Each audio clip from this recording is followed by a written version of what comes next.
Olá, caríssimos, caríssimas. Novamente estamos aqui para o nosso bate-papo. Hoje nós vamos falar um pouquinho, como prometi ontem, sobre o início do Gênesis 12, Abraão ou Abrão.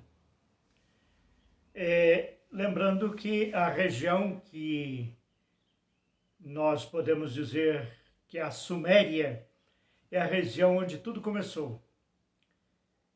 A Ur, na Caldeia, região da Arameia, que ficava ali na região da Suméria. Resumindo tudo isso para ficar mais fácil, é a região do Iraque. Hoje, a capital da Suméria é praticamente a cidade hoje do Bagdá. Então, naquela região tinha várias cidades, e entre elas Ur, que era uma cidade grande para a época de 3.000 anos mais ou menos antes de Cristo, e até no tempo de Abraão também. E ali havia muitos deuses. O nosso povo sumério, eles eram bastante mitológicos e também com crenças politeístas. Acreditavam em vários deuses, em muitos deuses. E Abraão tem uma curiosidade, é que ele começa a questionar isso, né? Já na sua velhice. Como podemos ter vários deuses numa hierarquia onde chega um que é o máximo? Então, ele vai acabar assumindo uma postura, já beliscando a ideia, não com clareza ainda, mas beliscando a ideia de um Deus único, de um Deus criador de tudo.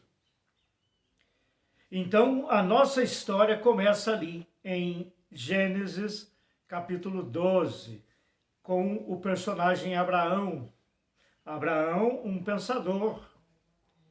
Não pensem que ele viveu uma vida toda tranquila ali no meio do povo e de repente Deus aparece para ele. Não é assim. Essa questão dele chegar a esse ponto, de deixar a Ur e ir para a região que Deus lhe prometeu, isso é uma questão de muito pensar, de muito tempo, de muita reflexão.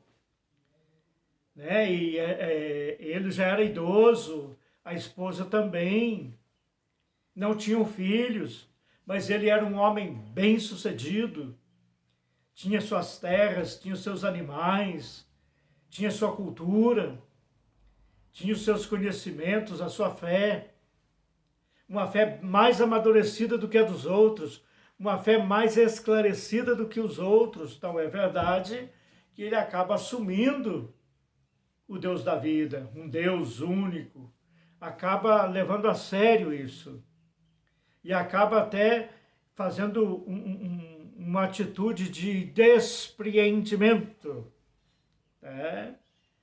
E como na época era comum sacrificar a Deus o que tinha de mais belo, quando vinham as espigas, oferecia-se as espigas mais bonitas a Deus. Quando tinha o rebanho, oferecia-se o rebanho mais perfeito, mais saudável, mais gordo, mais bonito para Deus. Tudo, o primeiro, o mais bonito era para Deus. Ele passou uma vida inteira tentando ter um filho. Teve filho com a escrava, mas filho com Sara, sua esposa, não. Ele queria ter um filho com Sara. E na velhice ele consegue ter um filho com Sara, Isaac. Aí o que acontece? O primogênito era oferecido a Deus, e Abraão vai fazer essa oferta a Deus, porque era costume da religião dele, das religiões da época. Os sacrifícios ofereceu o de melhor que deu a Deus. Deus deu o melhor para ele durante toda a sua vida, um filho. Então ele levou Isaac para ser sacrificado.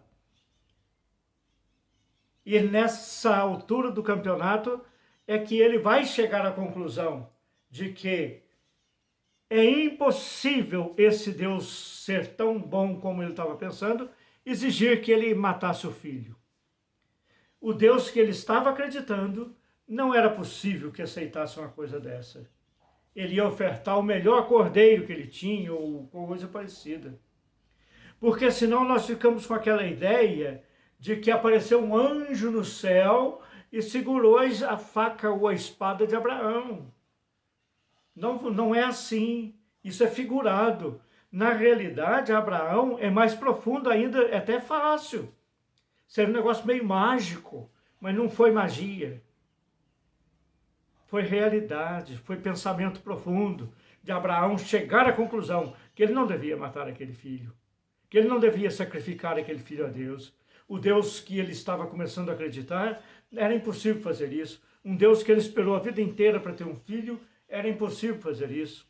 Então ele ia fazer o sacrifício de outra maneira. Toca o sininho, dá um joinha. Sejamos humanos e vivamos em paz.